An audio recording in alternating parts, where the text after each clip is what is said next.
जो ज्ञान है ये विज्ञान है, और विज्ञान हम सुनते, उसके बारे में पता नहीं रहता विज्ञान क्या है। विज्ञान होता है दो चीज मिलने के बाद तीसरी प्रकट होती है, उसको विज्ञान कहते हैं। तो महाराज ने ऐसी भक्ति बताई है हमको, मगर जब तक उसके बारे में हम सोचते नहीं, गहराई में जाते नहीं, हमारे पास हीरा होकर भी हमको हीरे की परीक्षा होती नहीं। तो कई प्रकार से महाराज ने समझाने का प्रयास किया है इस जीव को, और ये मनुष्य जन्म बार बार नहीं मिलता, मुश्किल से मिला है तो कौन सी भक्ति करे, कौन सी नहीं करे, कौन सी कर रहे तो छोड़ दे, ऐसा भी है बोला। हम जो कर रहे हैं वो सही है क्या, गलत है क्या, या हम सही समझ कर ही कर रहे उसको सही है करके सारा निर्णय दिया महाराज ने। सदगुरु सुखराम जी महाराज वो स्वयं एक ब्राह्मण परिवार में उनका अवतार हुआ। कलेक्शन करना, सत्संग में कभी हम जाते ना, ये सारी चीजों का कलेक्शन करना कर। महाराज ने ब्राह्मण परिवार में अवतार क्यों लिया होगा? कलेक्शन, पकड़ लेना चीज को। महाराज ने एक जगह बोला है मैं आदि अनादि से आ रहा हूं, कलेक्शन। ये सारी चीज इकट्ठा जब हमारे पास आती ना, फिर हमने घर पर जाकर उस पर सोचना, अमल करना, बाद में अपना कल्याण करना। हम सुन लेते, समझ लेते, मगर उस पर अमल नहीं करने से कारण हम उस चीज से अंतर रह जाते, दूर रह जाते। हालांकि हमारे पास सब चीज है। एक बार क्या हुआ, जैसे समधी होते ना, एक समधी के घर गया और एक समधी ने बोला अरे बाप रे काफी दिन से आए, प्रणाम, राम राम सा, राम राम सा। तो खेती बाड़ी वाले लोग थे, जो तो तुअर का जो बीज था तो थोड़ा सा ऐसा मुट्ठी में दे दिया। ये बोले हमारे घर की तुअर बहुत अच्छी है, बोले गए साल में फसल बहुत अच्छी है हुई थी। एक मुट्ठी में लेके आया समधी, जेब में घर पे लेके आया। अगर देखो समझने के फर्क है, अगर उस मुट्ठी भर दाने को मेरे समधी ने दिया है, मेरे समधी ने दिया है, उसकी पूजा करना, उसकी अर्चा करना, इबादत से रखना, अगर वो आदमी ऐसा करता तो क्या होता बोलो? वो मुट्ठी भर ही रहती। मगर वो आदमी ने क्या किया, उस मुट्ठी भर को जब लाया था ना बीज, उसमें खेत में डाल दिया। ओहो, ये है सत्संग की कला। इसलिए अपन को मिली है ये चीज, इसको इस शरीर में पेरना है, इस शरीर में पेरना, ये खेती है। जब इस खेती में उस नाम का कण निपजेगा तब पता चलेगा ओहो मैं तो गरीब नहीं हूं, मैं तो बहुत बड़ा शाहूकार हूं। लक 84 जूण में एक मिन का देही होय, गुण भारी करतार सु ऐसो ब्रह्मन कोय, ऐसो ब्रह्मन कोय हद में जोई। अमर लोक जब जाय धरे मिन का देह कोई, सुख राम और किण जूण सु गर्भन छूटे कोय। लक 84 जूण में एक मिन का देही हो।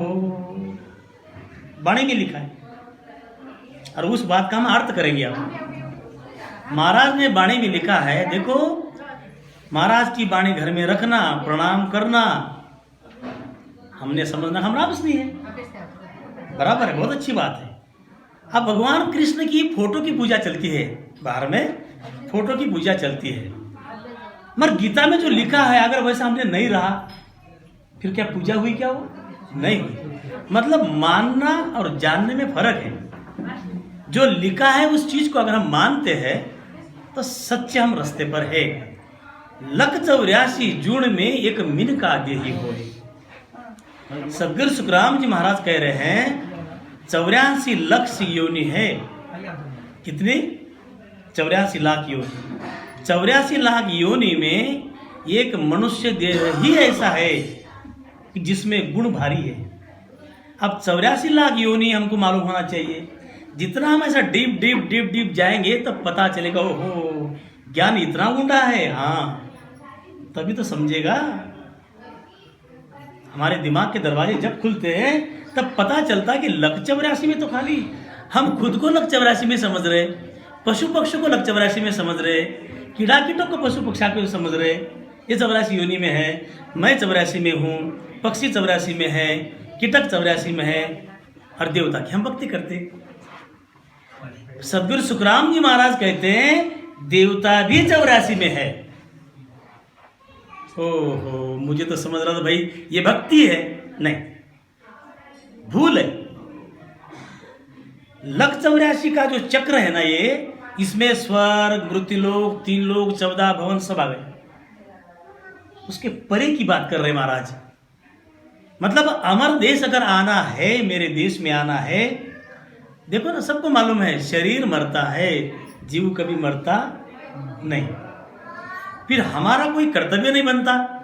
हमारा जीव हमको जन्म से लेके मृत्यु तक हमको साथ देता, और उसके हमने सुनना नहीं। वो ये चाहता है कि ये आदमी ने मेरे परमात्मा से मेरी मुलाकात करवा देना चाहिए, क्योंकि आत्मा निराकार, आत्मा अमर, आत्मा कभी मरती नहीं। फिर न मरने वाले परमात्मा की भक्ति करनी चाहिए, मरने वाले देश में आने वाले की भक्ति नहीं करना चाहिए। फिर किससे हमारा जन्मना मरना मिटेगा, तब वो भक्ति हमको समझनी चाहिए। भक्ति बड़ी सरल है। महाराज ने 7 भेद के अंग में लिखा है, मेरी साधु गति को, इतना सुंदर लिखा है वाणी में, मेरे साधु गति को जो मुझसे समझेगा, मेरे ज्ञान को समझेगा, वही मुझे जानता है, नहीं तो मेरी साधु गति निराली है। आया अकेला जासी अकेला, कोई न चाले साथ।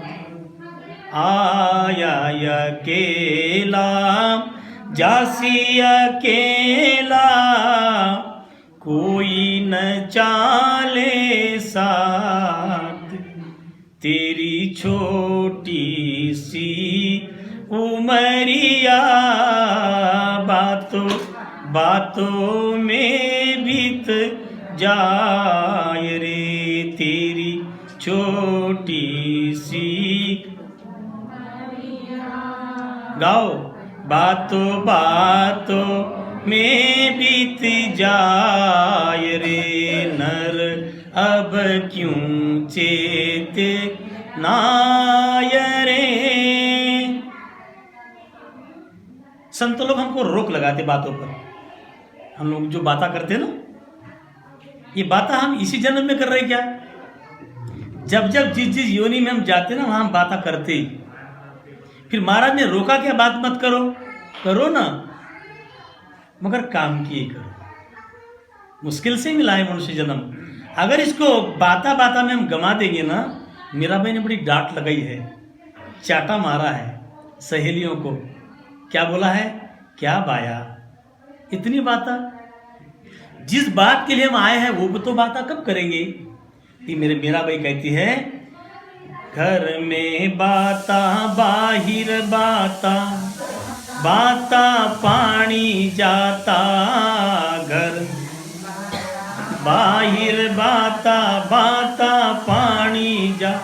राम जी बाता पानी जाता।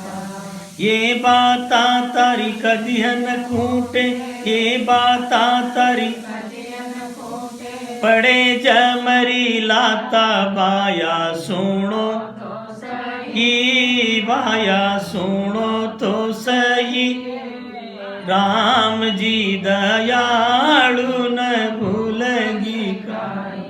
बोलो राम। मेरा भाई को दया आई। राजस्थान की बात है, आज तो बड़ी कृपा हो गई महाराज की, घर में नल आ गए, किचन में नल आ गए।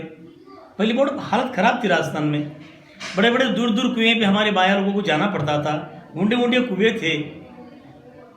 मीरा भाई ने देख लिया, कहते ना बंजारा बोली में बेड़ो को नहीं, ऊपर के ऊपर ऊपर ऊपर रहते ना बेड़ो, मतलब इधर काक में भी रहता है, इधर भी रहता है, और एक के ऊपर एक ऊपर भी, मतलब इतना वजन रहने के बाद भी बाता भी चलती है।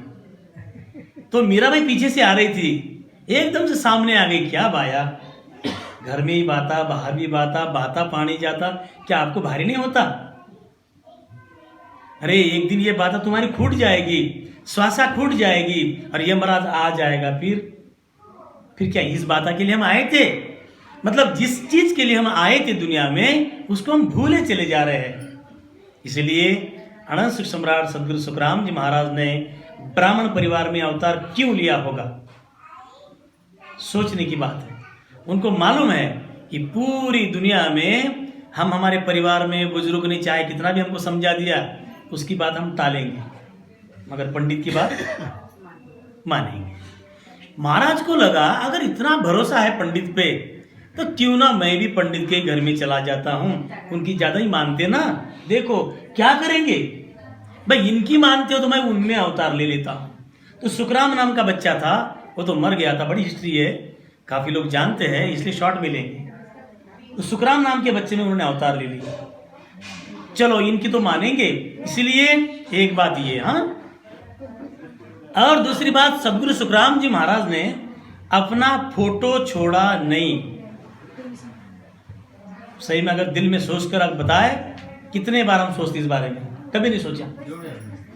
हम लोग इस बारे में सोचते ही नहीं कभी कि महाराज ने अपना फोटो क्यों नहीं छोड़ा होगा।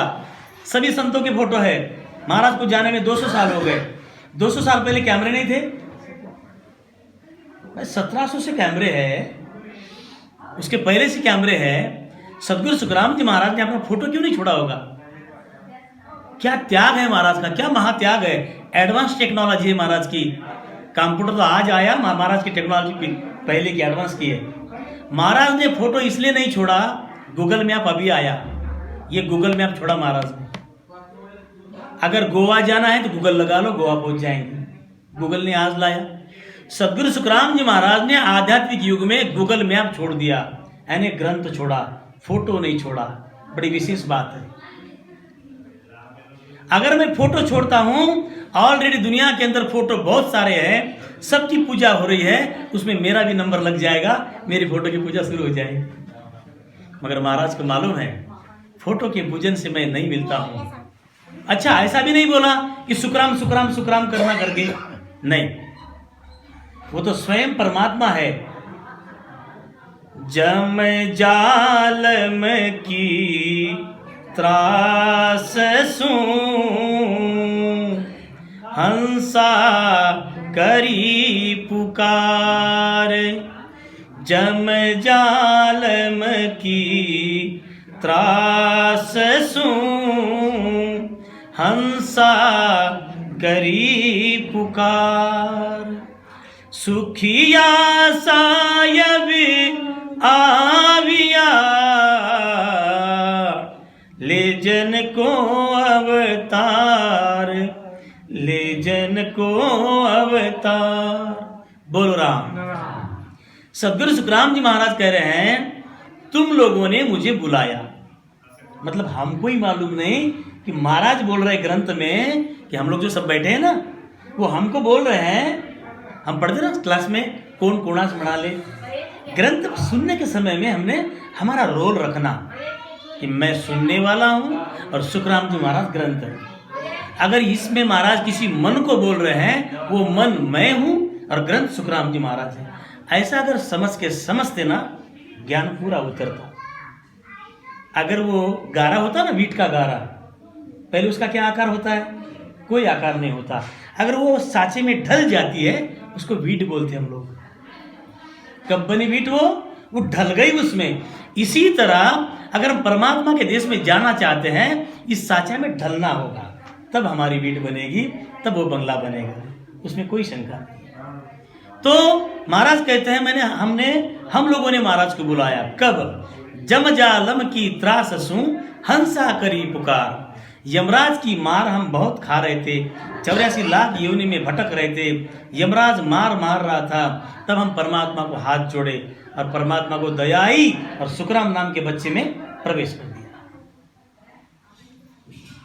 और वो सदगुरु सुखराम जी महाराज, उनको तो हमने बुलाया। उनको क्या आवश्यकता थी 18 साल बैठने की? उनको मालूम है ये 18 मिनट में नहीं बैठेंगे, 18 सेकंड राम राम नहीं करेंगे ये। तो बाप जी ने पहले ही मेहनत कर ली, मैं 18 साल बैठा हूं, ग्रंथ में कहीं नहीं लिखा कि अब 18 साल बैठना करके। प्रेम से कितना भी राम राम करो। महाराज ने एक जगह लिखा है, जब वो भजन कर रहे थे, हम सोचते नहीं बारे में, इस बारे में सोचते नहीं है, इसलिए कमी इस चीज की। अब ये जस्ट इमेजिन तो करो, सिमरत में तेरा शरणा लिया हो,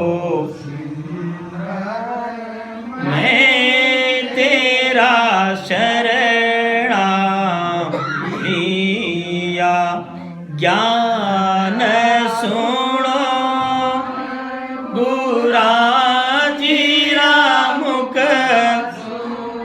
ज्ञान सुनो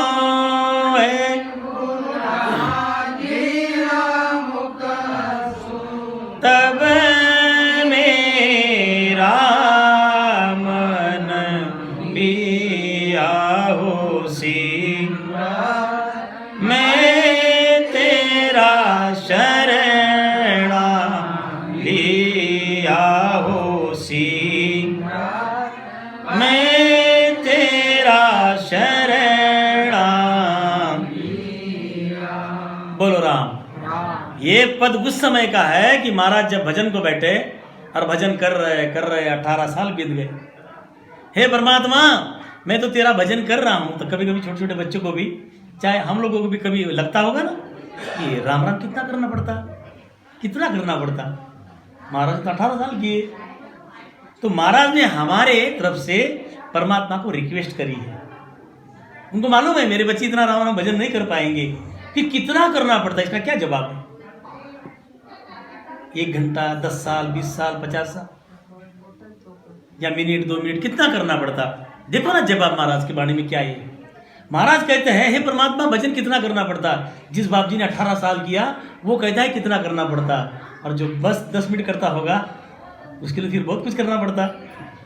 फिर भी तसल्ली दी महाराज ने, घबराओ मत, भजन कितना करना पड़ता। बोल रहे महाराज, घणी अरज हरि कहाँ लग कर सू, नेक बहुत कर मानो मेरे,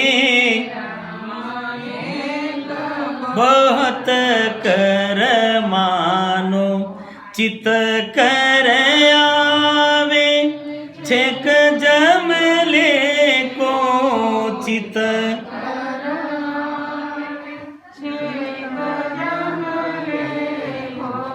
मोकू चाकर जानो, सिमरत मैं तेरा शरणा लिया हो, सिमरत मैं तेरा शरणा लिया।